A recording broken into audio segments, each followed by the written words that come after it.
نام ہے چھوٹا ٹاپو، سپول کے پاس ہمارے مصطفیٰ کمال صاحب وہاں جاتے رہتے ہیں، کیونکہ یہ سیمانچل کے بڑے جانے مانے بڑے اچھی آواز والے شاعر ہیں، یہ ہر جگہ جاتے ہیں۔ اب وہاں میں نے دیکھا کہ عورتوں کا کوئی انتظام نہیں، رات کا پروگرام عورتوں کا کوئی انتظام نہیں۔ میں نے پوچھا کہ صاحب آپ لوگ جلسے میں عورتوں کو نہیں بلاتے؟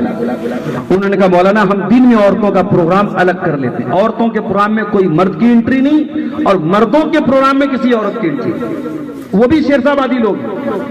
انہوں نے ایک سسٹم بنایا ہے اور اس سسٹم پر عمل کر رہے ہیں، اور ان کے یہاں میں نے دیکھا کہ بے پردگی نہیں ہے۔ لیکن کٹیہار میں، پورنیہ میں، کشن گنج میں، ارریا میں، یہ جو ہمارا بیلٹ ہے یہاں میں بہت جم کے دیکھتا ہوں جلسوں میں بڑی بے پردگی ہو رہی ہے صاحب۔ اور وجہ کیا ہے؟ جلسے میں مردوں عورتوں کا دونوں کا آنا اور اختلاط کا ہونا۔ بھئی ہمارے یو پی میں بھی عورتوں کا انتظام ہوتا ہے، ممبئی میں بڑے بڑے پروگرام ہوتے ہیں، عورتیں آتی ہیں پتہ بھی نہیں چلتا، ان کا الگ راستہ ہے، الگ پنڈال ہے، الگ ان کا اسکرین لگی ہوئی ہے، پتہ بھی نہیں چلتا۔ آپ کے ہاں صاحب جیسے ہی میں 12:30 بجے آیا ہوں گاؤں میں، جیسے ہی آیا ادھر سے نوجوان لڑکے جا رہے ہیں، ادھر سے لڑکیاں آ رہی ہیں، کیا تماشا ہے میرے بھائی۔ آپ غور کیجئے، اللہ کے نبی نے فرمایا بچے 10 سال کے ہو جائیں، لڑکا لڑکی بستر الگ کر دو۔ کبھی آپ نے غور کیا؟ 10 سال کا بچہ بہت بڑا تو نہیں ہے، 10 سال کی بچی بہت بڑی تو نہیں ہے، ابھی ناسمجھ ہیں۔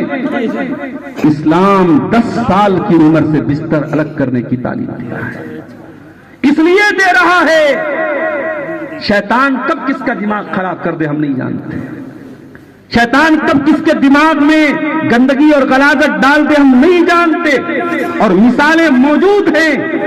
لاپرواہی برتی گئی تو سگے بھائی اور سگی بہن کے درمیان بھی غلط کام ہوئے ہیں میرے ساتھ۔ میرے بھائیوں، اسلام پردے کا مذہب ہے، اسلام تقدس کا مذہب ہے، اسلام گندگی کی اجازت نہیں دیتا، اسلام بدکاری کی اجازت نہیں دیتا۔ فرمایا جب تمہارے بچے 7 سال کے ہو جائیں نماز کا حکم دو، اور 10 سال کے ہو جائیں اور نماز نہ پڑھے تو ان کی پٹائی کرو۔